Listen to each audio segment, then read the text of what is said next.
বলে এর দায়িত্বটা হচ্ছিল যে আপনার উপর, কারণ বিরোধী দলগুলো আপনাকেই আক্রমণ করবে, তার এলাকাতে মন্দিরগুলো নিরাপদ না।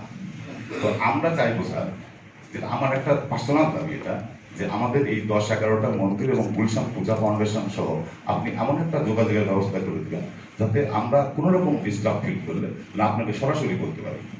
কারণ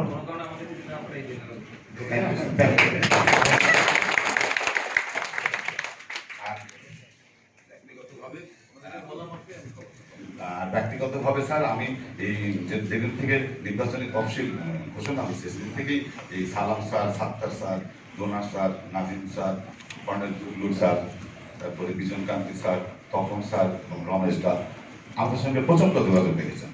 তো আমরা চাইবো, আমরা খুব খুশি তাদের এই যোগাযোগের ওয়েটা এবং কথাবার্তা যেভাবে আমাদের সঙ্গে করতেছে, মানে আমরা খুবই খুশি। তো আমরা খালি চাইবো আপনারা যেন বাকি সময়টা সারা জীবন এইভাবে আমাদের সঙ্গে সম্পর্কটা রাখবেন। আমি